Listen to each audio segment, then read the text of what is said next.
Hello musibiye mutya abantu bange mugamba mutya embeere batwale etya nkimanyi wayise wakaseera nga tutwogera nga tetuwayaamu kimanyi mumadde mulinze update okulaba ki ekigenda mu maaso saabeerabira naye ebinaku zino bigenda mu maaso bya bwongo olina okubanga oyina critical mind ng'olowooza wala ng'osobola okusoma document kubanga bamperezaako petition ya Azimio nga eri mu page nga kinene so nga nyina okusoma nyina okulaba nga buli kimu nkiyitamu fo okulaba nga mbawo ebintu ebiri well researched sibawa bintu byemunajja enkya ne muŋŋamba ate kino gundi yalimbye that's not my character. I want to be akyogera batya njagala mbeere nga nze ndeeta amazima. Yes, that voice of truth and honesty. So mbeere badde nyingi kalukagwa ne balangirira Azimio netakkaanya na Wafula Chebukati negenda mu kooti kati bwe yakuteekayo petition ku Monday ndowooza around 22nd yateekayo petition mwalimu ensonga ziyateekamu bayungira bannamateeka tiimu zombi zayungula bannamateeka bali well seasoned bulungi James Orengo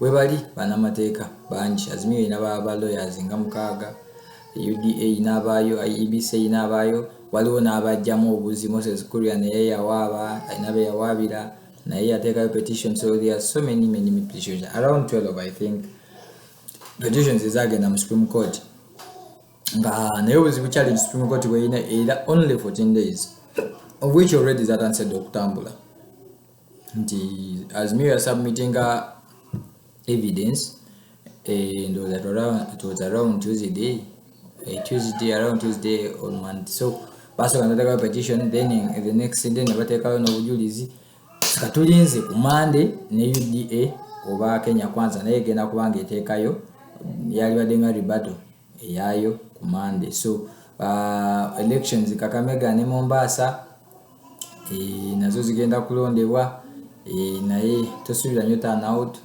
inabeera y'amaanyi. So azokemba bulieko briefly what is entailed in Azimio's petition. Ekisooka bagamba tewali president elect mutuufu bo bagala kooti edikire yalinge egamenti William Ruto si president elect. Ekyokubiri bagamba yawangula yagategerekane bulungi tinaye percentage gye yafuna 49.99999 nyingi nnyo. They didn't even round off nga bagamba yali tateekeddwa kukola ki teyachivinga 50+1 vote nenge technicality gye beesibako eri emu ku spoiled votes. Bo bagamba spoiled votes zirina okubeera part of the tally of the percentage and the percentage ya 100%. Bwogattako total spoiled votes oba Ruto abataweza bitundu bamulangiririrako awo wali akakunizo kati etteeka ligamba ki kubanga everything should be reverted back to law. Tulina okuddayo nti referringa ku tteeka ligamba ki kubanga yo Azimio egamba nti buno obululu buno obwafa olina obubala mu ttale eno nti bobo kakiba kitegeeza nti joko bw'oyongezaako ku sample size simanyi banki banyonyola kitya nti bw'oyongerako ku bululu obwafa n'obwongerako ku percentage ya million 14 era ndowooza confusion we yava ya total voters nti bw'obwongerako bakwata n'obwongerako kuno William Ruto aba yeesala okuva ku 50.449 okudda ku 49 naye etteeka ligamba ki kubanga obuzibu tulina politicians tebali honest. Ebiseera bisinga ekibayisaawo kye bagenda nakyo tutegeera tuli ffenna nti ekisooka tugiveeko nti yaweza bitundu byasalira byetaagisa era bagamba Ruto balina okuddayo mu Iran. Kati mu kusooka baali bagamba balangire Raila directly nti yawangudde of which obuyinza Supreme Court tebulina okugamba nti nono yawangudde either basobola okwodaringa eritali oba okuddamu okubala recount then we want ordering a recount then IEBC chairman yomu nawolangirira omuwanguzi omutuufu okusinziira nga kooti esupervise recount eyo negamba nti gundi yawangudde, naye Supreme Court tusobola kuvaayo negamba nti ono tubumugjeeko ono si president elect kati ono president elect. It doesn't have those powers. Era tusuubira is it 5th by 5th September verdict, tusuubira verdict not later than that date, tusuubira verdict ya Supreme Court ku musango guno. Naye nkyababuulira ebiri mu petition. Ekirala bagamba nti Ruto was declared nga waliwo 27 constituencies ezitannaba kubeera verified, ezitannaba kubalibwa. You need to quote me well. But we know these things are technical. You don't know kulowooza nnyo. Bagamba nti waliwo 27 counties of which tebazimenya, tetumanyi na total number of votes ziri mmeka. Nti 27 constituencies zebaali batannaba ku verify nga by the time Wafula Chebukati we yalangiririra. Kakati kyebuuzibwa baali tebannaba ku verify nga fine. Naye obululu bwazo bwaliko ku obwo bwe balangirirwa tebwaliko. Bwe nga bwaliko ng'eyo yali ebulayo verification yokka, then bakole verification ekyo kiggwe. Kooti eragire ba verifying these last 27 constituencies, then bakole ki ba verifying. Ensonga edda gye bagamba Wafula Chebukati yalangirira nga kora mutewera, but ensonga tugyogeddeko nti tewaliwo requirement ya quorum mu kulangira presidential election. Commission yonga yo mandate gye bagiwa okuoverseeinga akalulu n'okulaba nga bakakubiriza yagikola commission. Naye obuvunanyizibwa bw'okulangira presidential candidate president elect n'omuwanguzi buli upon the chairman of the IEBC, si consensus. Kubanga bakugamba commission erina okukubiriza okulonda nemanaging okulonda okulaba nga that involves procurement, gula bintu, ku employing abakozi, ku recruiting the relevant staff, then even supervising on the election day, no ku verifying obulobo. Era kuba commissioners abana Cherera ne banne tewali yegaana nti teya verifying. Era bo benyini in their statement bagamba they were doing everything right until the last hour of announcing. Nti je bo baali tebakiriziganyiza. So what I need to understand, bote bakugamba nti no balina ebyabwe, nti balina ebyabwe, era bo bababuuza ekibuuzo ekyo bakugamba tebalina talizi zaabwe. Kyo kitegeeza Chebukati ze yatwala ze zaali ezaabwe ze baali bakolako, kubanga at some point nabo bajja ne basoma ne batusomera result says. So they verified everything. Bwe bituuka mu kulangirira ng'ebulayo lunaku lumu, ng'ebulayo constituencies 27 according to them, chairman n'agaana okkiriziganya nabo, of which nazo bali bamaze zibala naye nga tebanna verifying according to them, ne bagaana okukkiriziganya naye. Bwe bagaana okukkiriziganya naye ne bafuluma. Yali akola eno ng'alangirira nga nabo bali mukola statement. So kati ekyo kirala petition ya Raila kyesaba egamba balina okuleeta DCI ekole forensic audit ku system ne poto ya IEBC. Bagamba waliwo hacking ne infiltration ya system. Kakati ne tuddayo ekirala nti lwaki bayita DCI. Era bagamba nti forms 34A's ezali ku poto nti bazikyusa bazoltanetinga nga nti era ebimu tebirabika na kulabika, tosobola na bisoma. Kati ezo z'ensonga ezikola ki? Ekirala ekintu kye basaba kati musoke muve ku bya podium bye babeera ku political podiums ne campaign podiums nga basaba olumuveko. Tuli mu kutunulya petition. Bagamba Chebukati alina okuvunaanibwa ng'omuntu, era kooti emugaane n'okuddamu okuholdinga any other public office ng'omuntu, kubanga they are concentrating on a particular person. Wafula Chebukati. So kati nze okwabuganako n'abantu abalala, nze siri reporter, me, I come here to analyze issues according to what they have reported. Either what I share with you is either my personal opinions, of which they are subject to discussion. I may be wrong sometime, and I stand to be corrected. But that's what my opinion, and that's what I think as of now. We make decisions upon the information we have. And I make my judgment according to what I know right now. Some new evidence might come up in the afternoon. I can't stand by, and they can change, they can affect my thinking and my opinion about the thing. So byogera as my personal opinion as of today, 26 August 2022. Tugende mazo by reporting what's happening. Ruto yeyongedde ba governor balayide ne n'abamyuka bwabwe, maybe the next ones will be the MPs. So olabya dalanga, people are moving on, things are moving on. Kiba kikulaga ki nti kizibu abantu okumaintaininga political momentum for 2 weeks. It's very hard, and I believe eno court process bagiteeka kufa kulaba nga bamanaging abantu. Even the elongation of the result, okulangirira result okuwanvuya ennaku 7, it's also a strategy to make sure nti abantu bano bamamalamu amaanyi, nti bagende n'okulangira gwotayagala nga n'obwongo bwagenda bukkiriza, bwagenda bukkakana. Naye abantu abeera aggressive nnyo bw'olonda ekawungeezi oba oyagala omanya awangudde, bw'atawangula then yutandikirewo. So kati wakutwala week ogenda oluzinga. If you sleep on something for 2 to 3 days, ne bwoba olina obusungu bwengana butya, you must calm down. So kati in that perspective, that's how I wanted us to discuss. Oyo preamble jemba wadde omumwe tugenda okutambulira.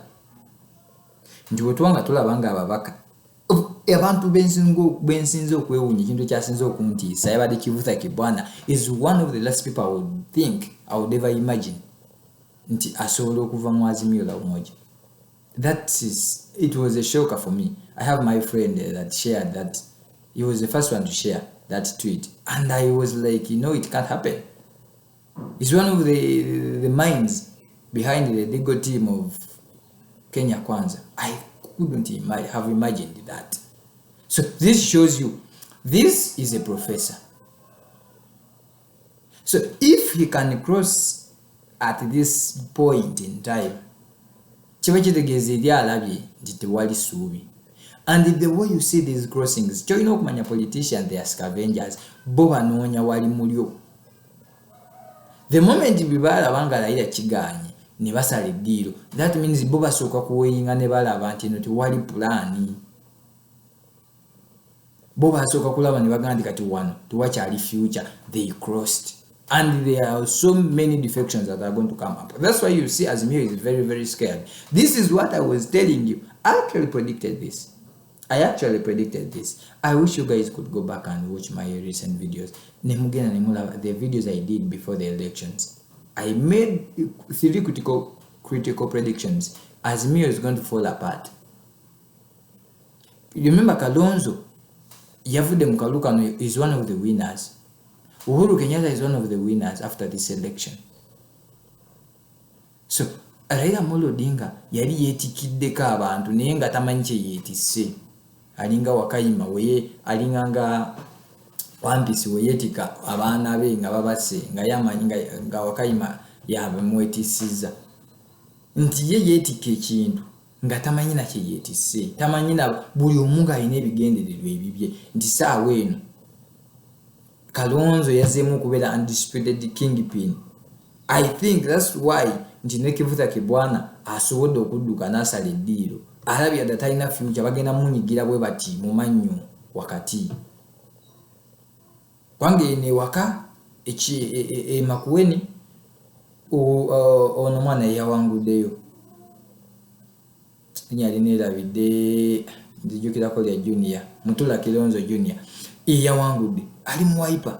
Bwogenda ekituli wavinyande Machakos wavinyandeti. Bwogenda so ogenda okulaba nga kitu kizibu. Everything is very tight for them. and Raila ngono yazemu kwela kingpin. Raila yagudi yafoleze out with his former base. So things are now tightening up. Chiba chikulaga government etandise okwekola nga bwegenda okubeera. I don't think the Supreme Court can revert, can esolo government no kedeye mabega with all this going on.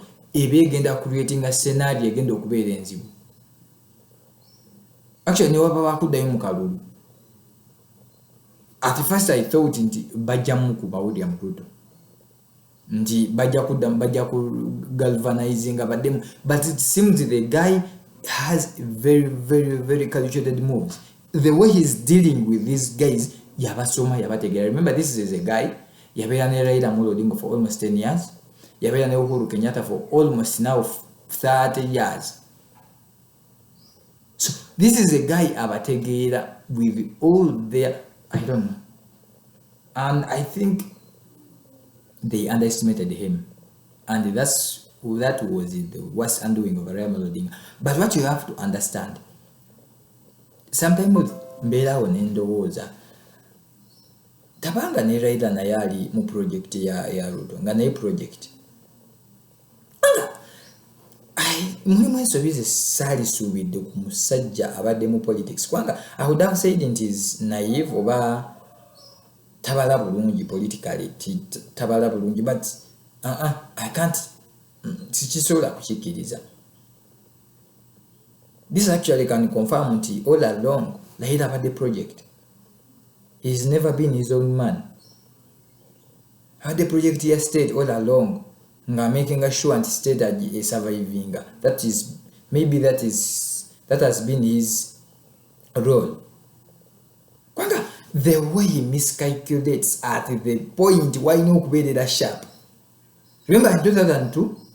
Actually 1997. Started with 1997. Actually 2002. Sorry, 1992.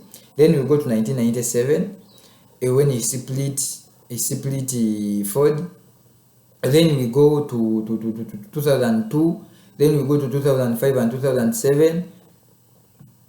Then we go to 2017, the handshake, 2018 handshake.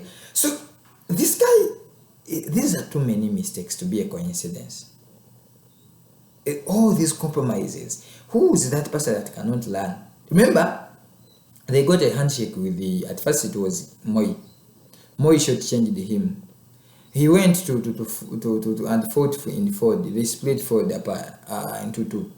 Then he shook hands with Kibaki. Kibaki shortchanged him. Namuyitamu. Nagenda 2007 nakola government nga prime minister. Government nyini era naye natafuna bya saba. Natabira prime minister nga bya ino kubeera.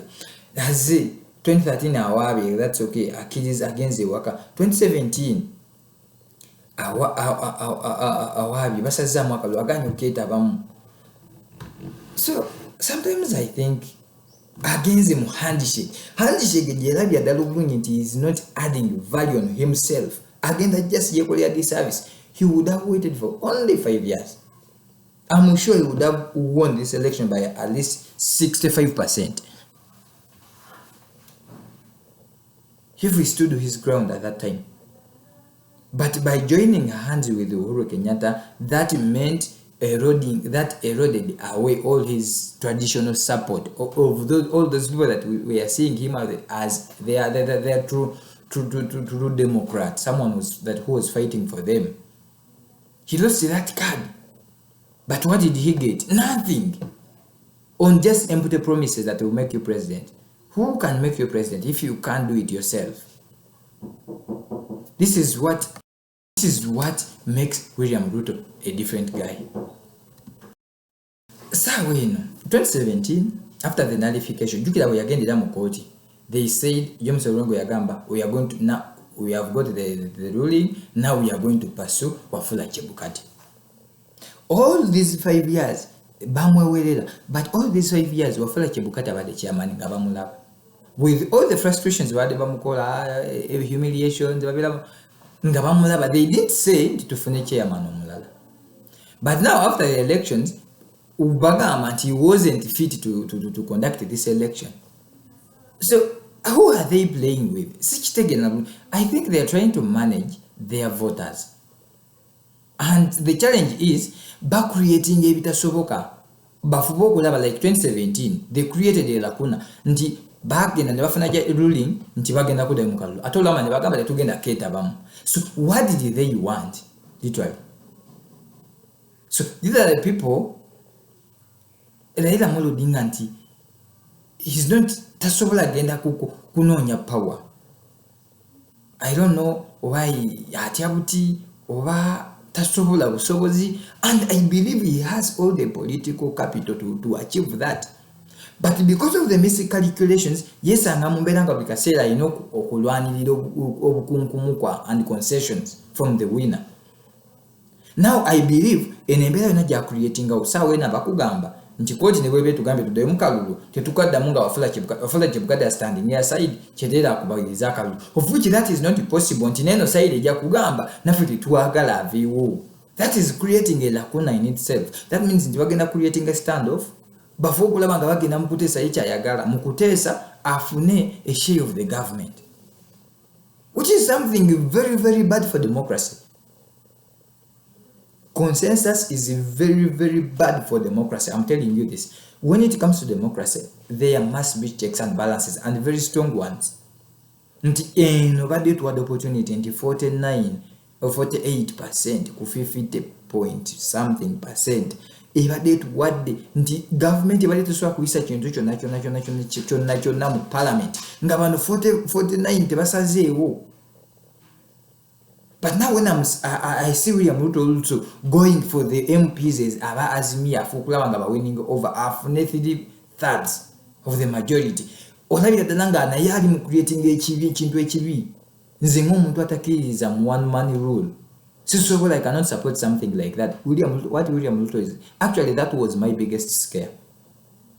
William Ruto agenda kukuba pa politicians bona buli atamukiriza magenda mu kuba ekigo, and he has already started. 2017 mubali nominations za Jubilee, buli MP eyali seasoned by governors, all the leaders that were seasoned yabakuba by elections za Jubilee.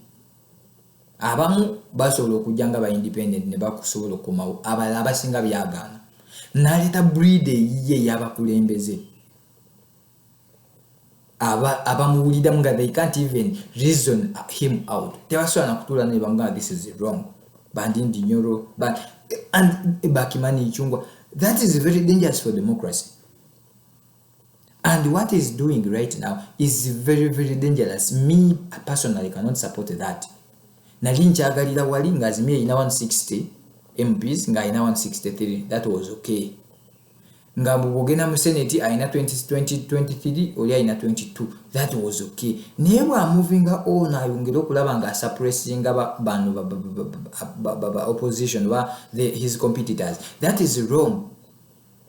Uhuru Kenyatta ekintu kye yakola. That's why Kenya has been nga bachita subterfuge. Ngeriawo eri fizzled weight nga tomanyo position entuufu eriwe tali opposition. And that is totally wrong on principle. You know me, when I disagree with something, we disagree on principle. Kino ekintu Ruto kyali mu kukola si kituufu. Or consolidating the lead is okay, but trying to erase competition, trying to remove. Kwakakati sound, just imagine. I know already wabanga ina more than a half of the MPs of the Senate and the National Assembly. Nagenda Council of Governors now ina more than a half. What is going to be, I don't know, undisputed. So, and the challenge is these guys were too shalom because ndi balabira kumpi nnyo, of which ndabira dalanga kwanga ye William Ruto by the kamba we preamble. This is a guy yatandika okunonyebwa president mu 1992. Olwava ku ssomero bwati natandikira okunonyebwa president. yonna gy'abadde ayita abadde azimba. Olwagenda ne bamuwa obwa secretary general bwa KANU nga that was around 2002 nga bagenda mu kalulu bamuwa obwa secretary general bwa KANU yatandikirawo omulimo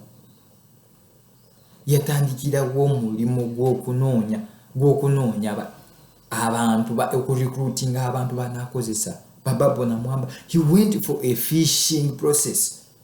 Bano bona abantu mulaba bakozesa kati tiyabafunye ggulo. This is what I'm telling you. This is why I'm saying Raila tayagala wa president. You cannot kubeera ne wejjako abantu bonna abagezi.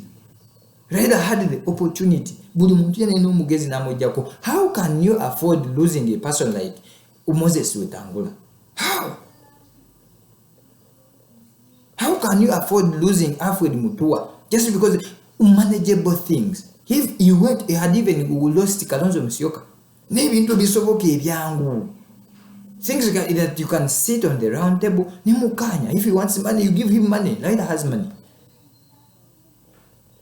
Umanyindi no yomuntu mulina William Ruto started getting these people bona wakoze sakati way back 2002 nga yakimanya aja better. That's why it has been so very difficult for them to dismantle his brigade. These people, he knew them before and he prepared them for this and what they are doing. So the breed of leaders is bringing up abaleta kureplacing abantu. Era kyovola abantu bamutya nnyo kizibu okulaba seasoned politicians nga wagira William Ruto kubanga yamanyi William Ruto kyagezaako okukola. Actually nze kyensinga okutya kiri kimu as a believer in checked governance and controlled governance. You know, too much power is bad. Omuntu obuyinza obungi mu omuntu kibi. So William Ruto kyali mu kukola bagenda kumuwa obuyinza abeerenga kasemi godi nga tagambwako, and that is the worst thing with our African presidents. Tubako obuyinza bungi, we entrust too much power in their authority. Natuuka ekiseera n'abeeranga munsita natandika okulya abantu ababe bennyini. But if we keep these checks and balances in place ng'ayina byatasobola kukola kiba kirungi nga you cannot fire anyone, you cannot sack anyone, you cannot nebo tunakkiriza agende bw'ati agenda nakukyusa kwamendinga tamulimiti agenda kujja amendinga. If he goes like this n'agenda maaso na consolidating just kubamu akafaananyi Supreme Court upholding the win ye n'abeerawo n'alayira n'afuka president. Already zino defections zazze nga wakyali n'omusango mu kooti. How many people are going to cross? Ngorede ne muluwo Nyanza ina. So basically kyekyo kyegamba nti politics power kintu kibi nnyo kikorruptinga kyomukulembeze ne wabeera mulungi nga ina ideas ennungi naye bw'omumuwa unchecked power agimisusinga. So it's upon all leaders okumanya ate obuzibu obuliwo nti no one is willing to reduce that power kubanga naye abalwana agendayo naye akoze exercising that same power. Kati nga ffe aba forgetting that for good governance and good leadership tulina okukimanya. How do we reduce this too much power invested in one person or in one office? How? We should decentralize. Obuyinza buddeyo oba mu counties oba mu districts buddeyo abeerenga president alina batasobola kukola. Si kubanga yasobola n'okusala wani atwala tenda ya katale. That is very wrong. And ekyo kijjawo nga obuyinza abufunye mu buwadde then mumala obumuwa mutuuka nga temukyasobola bumuggyako kubanga obumuwa kyangu naye obumuggyako we wali obuzibu. So kino nkibagamba with a lot of pain. What William Ruto is doing is very dangerous for democracy, is very dangerous for good governance. Ajja ne kutuuka ku level ajja kwamenyinga mbabuulirira wano. Kwanga now he's making inroads in all parts of the country. He's creating a new canoe. Yagenda ku fishing exercise nga yagala creating another canoe. and he's going to do that successfully. Ndi butunya sawo no UDA egenda kulya ne Mudavadi nkubulya in his own backyard. Kati butunuliranga ono Dr. Boni Kalwali wa UDA mu Western nabo nyini agenda bali ajatuka bagambe if you can't subscribe to UDA ne tumajinga ebibiina gabo yakola TNN URP abagambe tumajinga ebibiina bwe bagana abalye. He's going to create his own base, agenda creating abaana abapya. Manyi monster ziri abantu bazo ziri abaana bazo ntikati ne Mudavadi yenyini ne wetangula tebali safe and they are trading on dangerous grounds. Botunulira saawa eno ekigenda maaso. If he has a governor, he has a national assembly, he has a senate, ngata akoze inroads ogenda mu kampani gyali ogenda ku cost gyali bogenda ne muluwo Nyanza olabali nayo ba MP. That should scare you. Atijukira omuntu yena nga ina power ali very very dangerous. Omuntu yena however weak he was naye kasitama lokwata ku power, so many things change. Abera ina offices asobola okuwa omuntu. That's why you're seeing bana bantu bonna badduka ne bwakuwa ekyambassador ugenda ne bwakuwa ki. So this is a person aina too much resources at his disposal, asobola just by a flick of his hand like this ngamaze okukola kyayagala. So you shouldn't interest this much power in one person. That is very dangerous. And in a fishing exercise gyaliko okufuna defections abaleta batira munda, not because he needs them naye abaleta kufa kulabanga ekitoka propaganda abavu kimuyamba ofuna propaganda omutuufu. Ekyokubiri kimuyambako consolidatinga obuwanguzi bwe nti babazeyo mu re-election bana abantu bagenda kuba already obuzibu enyina ne dishonesty y'aba leaders eri ku kintu kimu bakulonze for sure tonaba kulayira already wa defectinze dda bana bakulonze babanga babadde bakulonze lwakuba bakulonze oli wa Azimio. What can they do? This is what I tell you. Me, democracy, I don't believe in democracy. This is something that was brought to us when we are not ready. What at all this dishonesty? How do we deal with such a person? Nze nkulonze lwansonga mbadde manyi oli mu team eno. Olumanzo kulonda tunabana kulayira ongamba osaze eddiiro. So that hypocrisy, how do we deal with that? Double standards with our leaders. That's why I tell you, never trust a politician. Never trust a politician. They can change anytime. Politicians change according to their interests. Kwanga kati wano babazo mulonda achimanyi he still has 5 years. 5 years, in the next 5 years, things will be totally different from what they are right now. For us as political analysts and those who are advocate for good governance, we should be watching all these moves and checking these people, what they are doing, and actually giving recommendations. I know there are so many other people abali abalabira ddala ng'eki ekiteekeddwa okukolebwa ng'era balaba nga basobola n'okuwabula. But people are keeping quiet when all these things are going on, things are happening.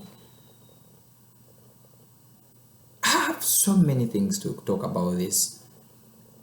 All our leaders, we take them there because they are good and we expect they should serve us. Bonna babeera balungi neffe tubonoona tutya with the power, too much power we give them. Gwe muteekewo omugambe olina by'otasobola kukola, but the moment you allow him to do everything he wants, totally he will misuse. He will totally misuse the power you give him. So basically, banange mbobongo olunze ni baba chairman Sentebe ate tomuwanga tomugamba ngati ate munaye jangola mulene waka obuyinza obungi mbakulembeze buyina okukendeera. I don't know how we are going to do that. What with a referendum across Africa, let's do it. Naye bakulembeze obuyinza tubawa bungi nti asobola n'okutunda ekyalo kiramba nakyo abachina because of the power you gave him. Nimu mugambe, you cannot sell, you cannot buy. Gobera wao labidde bye tukuwadde fe tusala wao babula.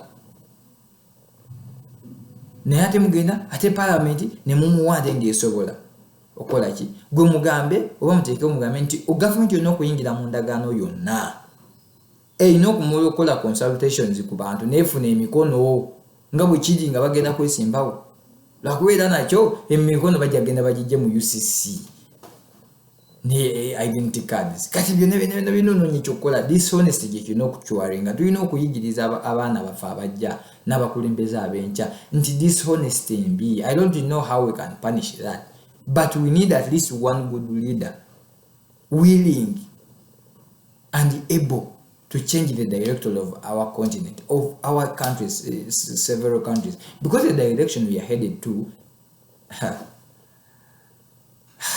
don't know what will happen. Now, thank you so much for watching. Please subscribe, share, comment, and never forget to hit that notification button. That's the only way you will be able to get a notification once I upload the next video. Please subscribe, share to the friends. If you want to ask anything, please reach out to me in the message in the comment section. I'll reply in the next video. If possible, I'll directly contact you. So thank you so much for watching. Thank you so much for watching my video. See you next time. We are waiting for the Supreme Court. Remember, we are monitoring everything, so you should be glued.